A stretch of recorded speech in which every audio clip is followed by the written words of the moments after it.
And what would be your next most appropriate step in diagnosing Cushing syndrome? Endocrine. They always hit me hard though. All right. That's not correct though, Oh, God. Doc. You're left with condylophthalmitis. Final answer? Yeah. And that's correct. Multiples of antibiotics and didn't work out for him. Mm-hmm. So he could be immunocompromised. But he's an alcohol that had blurry vision. Mm-hmm. So final answer is?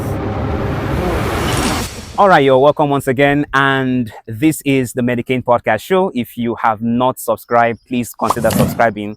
And this is going to be a different section or a different thing we're going to do, right? And with me on the show is our favorite guy, Dr. Danny. Dr. Danny, welcome once again, bro. I appreciate you for sticking in. All right, so we're going to play a game. Mm-hmm. We are going to play a game. And the name of this game is Spot That Diagnosis, right? So your handsome doctor is going to be blindfolded and we'll be asking him a medical case question, case story, and he's going to give us the answer being blindfolded. He has just 1 minute, about 1 minute 30 seconds or so to think of the answer quickly once we give him and then give us the answer. Is that fine by you, Doc? Definitely. Are you ready for this? Wish me luck, guys. Oh, you'll be okay. Trust me, I can assure you. All right, so we'll begin in the next 5 seconds. 5, 4, 3, 2, 1. Let's go. Number 1, a previously healthy 32-year-old woman comes to you, Doc, because of a 17 kg weight gain over the past year. During this period, menses have occurred at irregular intervals with light flow. She bruises easily. Her BP is 152/96 millimeters of mercury while sitting. You examine her and you observe dark facial hair on her chin and lateral cheeks and a fat pad at the dorsal base of her neck. You examine her abdomen and she has violaceous striae and truncal obesity.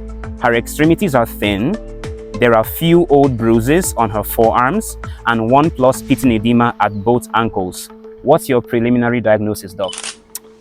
Sounds like Cushing's. Nice one, nice one. Nice one, nice one. All right. And what would be your next most appropriate step in diagnosing Cushing syndrome? I'll give the options, right? So A, you have measurement of serum ACTH. ACTH is simply adrenocorticotropic hormone for those who don't know what it is. B, measurement of serum corticotropin releasing hormone. C, measurement of 8 a.m. serum cortisol. Or D, 24 hours urinary collection for the measurement of free cortisol. What do you think is the answer? Oof. Endocrine. They always hit me hard though. I came for you, brother. I came for you. Alright, so first of all we have to check if it's primary or secondary. Let's measure the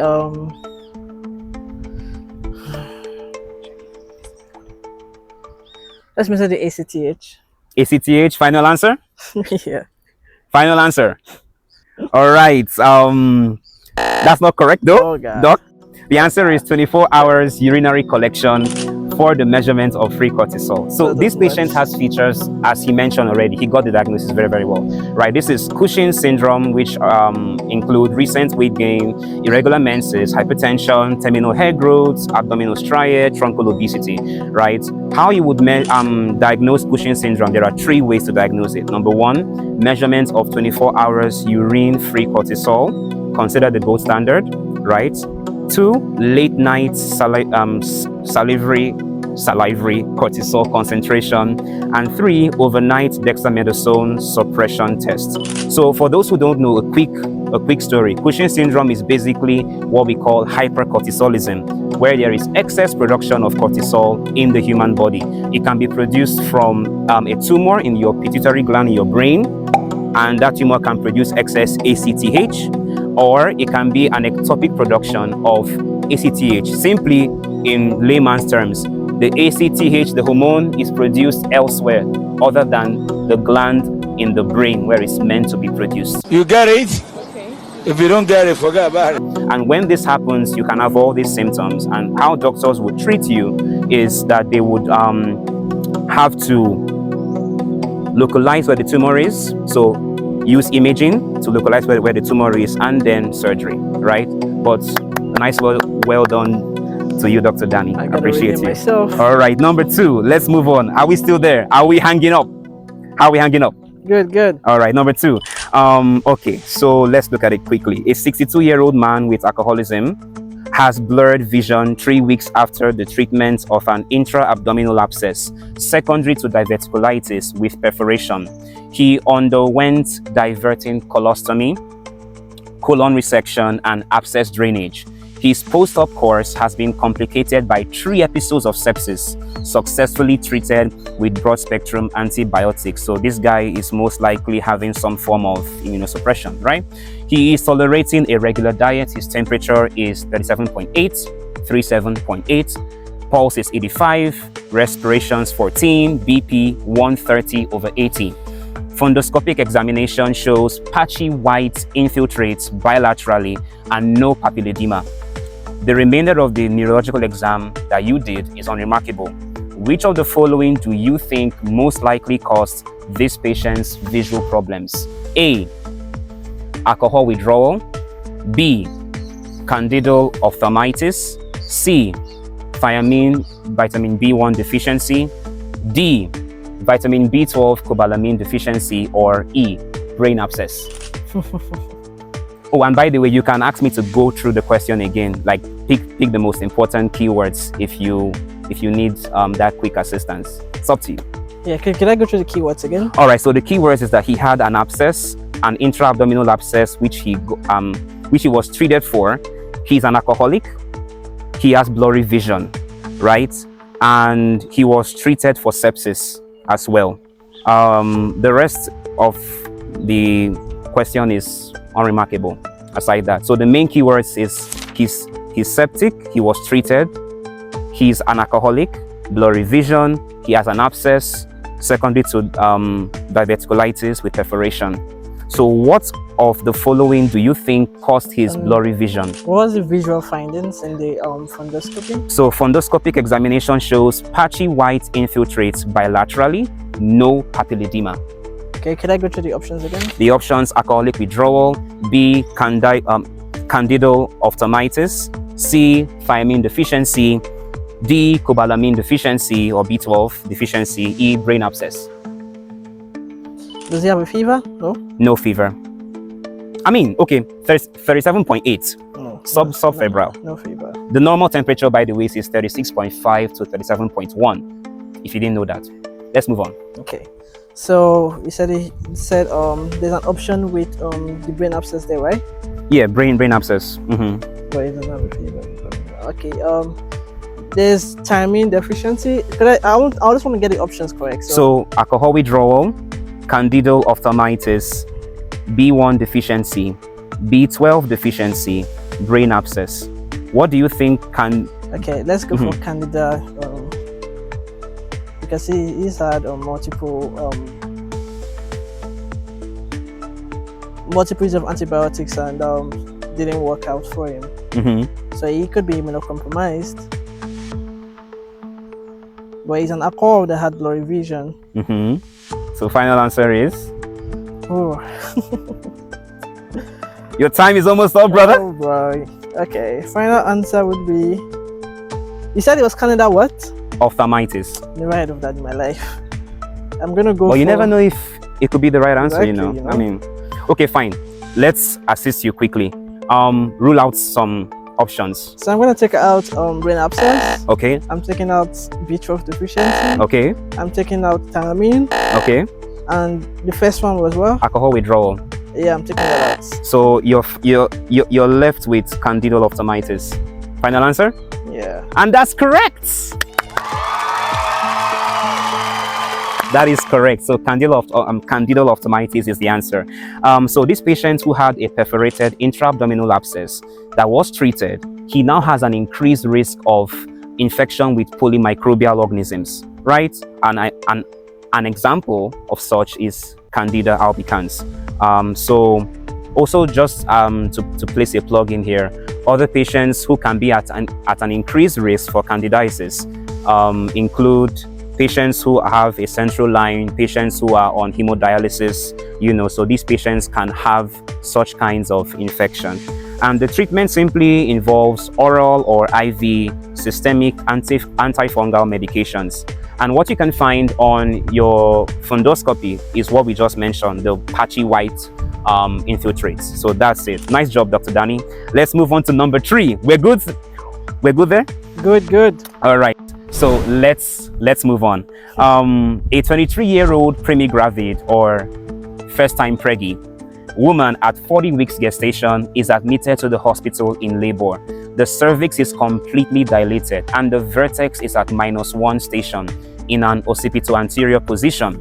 You check her 1 hour later and there is no change in her station. You start IV oxytocin.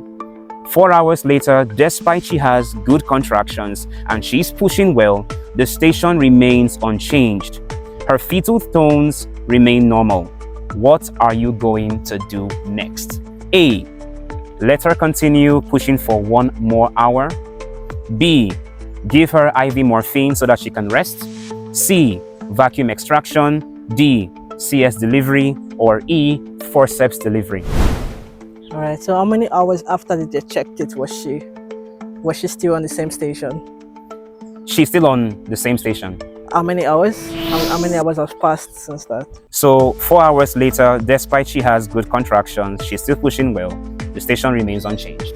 On what station is she on? -1. Completely dilated? Yeah, she's. All right. So go through the options for me again. So you have let her continue pushing for 1 more hour. Give her IV morphine for her to rest. C. Vacuum extraction. D. CS delivery. E. Forceps delivery. Alright, so I'm going to go for CS delivery. Why are you choosing that? She might have possibly cephalopelvic disproportion. Oh my God, this guy is too good. This guy is good. And that is correct. That's the answer, CS delivery. And as he mentioned, there are different indications. In fact, you can literally Google it up. There are many reasons why a woman would go for CS delivery. And I think we're even going to have a doctor who will speak to us about such kinds of things in our next episode coming up, right? So many, or let me say some causes of such, as you just mentioned, Doc, cephalopelvic disproportion. Basically, baby's head is too big for the mom's pelvis to pass through, right? 2, hypotonic uterine contractions, meaning that mom isn't pushing hard enough.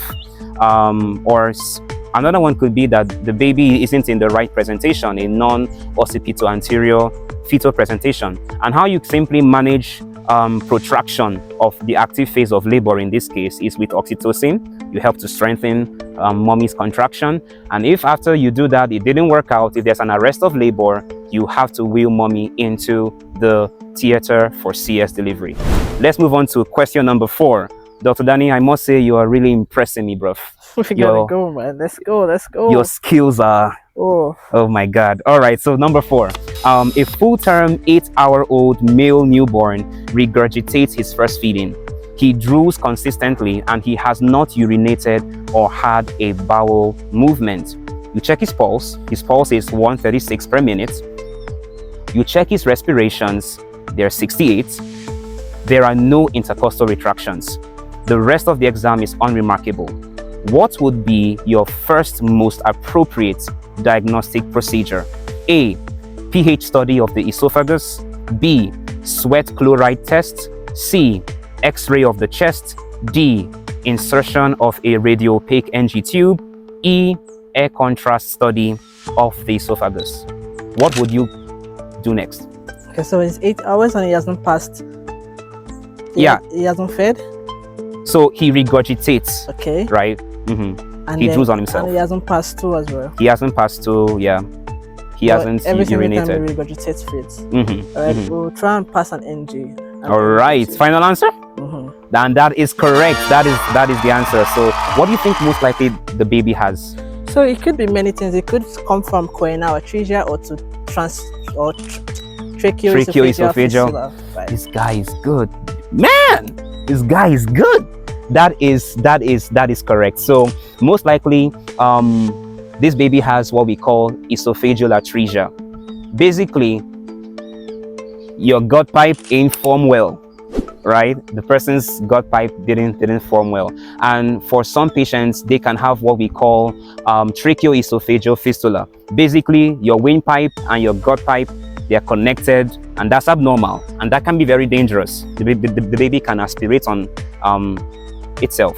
So you would have to pass an NG tube, and if there is coiling of that NG tube in the esophagus, when you check with an x-ray, most likely you've got a baby with an esophageal atresia.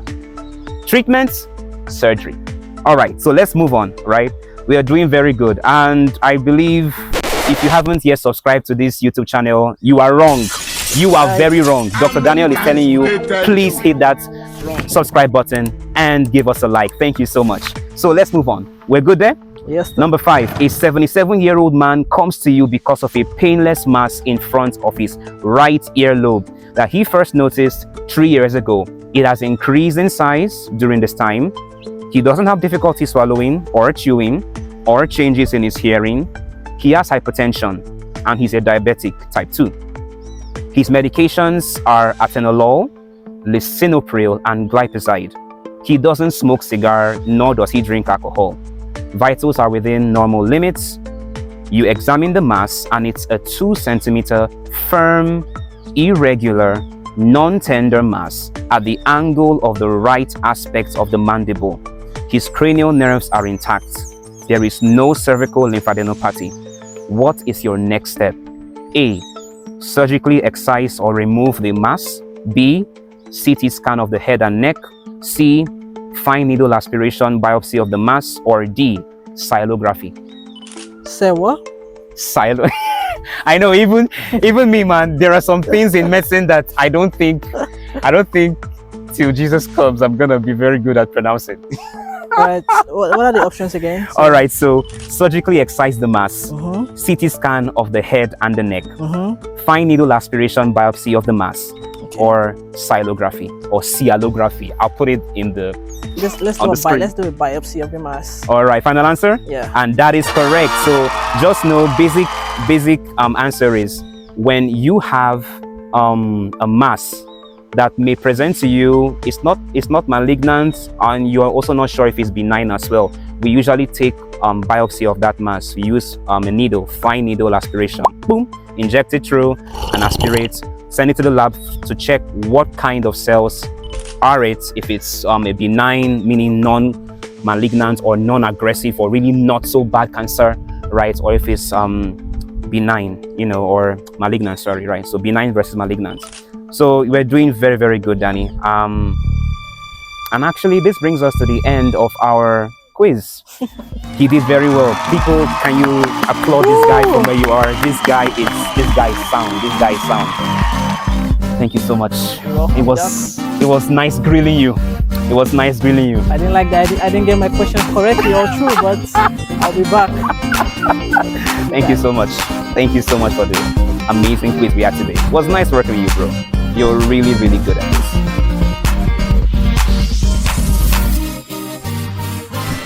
All right, that was a very interesting quiz session that we had with Dr. Daniel, and I don't know what stood out for you in the whole quiz. Put it down in the comment section for me, right? But just before I leave you and you switch on or you skip to the next video, let's take the question for the day, shall we? A 32-year-old woman, gravida 2 para 1 at 18 weeks gestation, comes to your office for a routine prenatal visit. Her first pregnancy was uncomplicated and ended in spontaneous vaginal delivery at term 3 years ago. Her current pregnancy has been uncomplicated. She's married and an international airline pilot and has made frequent trips to South America and the Pacific Islands for work. She has hypothyroidism and asthma. She uses levothyroxine, fluticasone, and a prenatal vitamin. Her immunizations are up to date. You examine her. Her uterus is consistent in size with an 18-week gestation. Fetal anatomic survey shows microcephaly and a clubbed foot. What therapy would you prescribe for her next? Here are your options. Folic acid therapy A, Option B, no pharmacotherapy indicated. Option C, immunoglobulin therapy. D, famciclovir therapy. Let me know what is your answer in the comment section, and we'll give the answer and explanation in our next video. Take care. Bye. Good.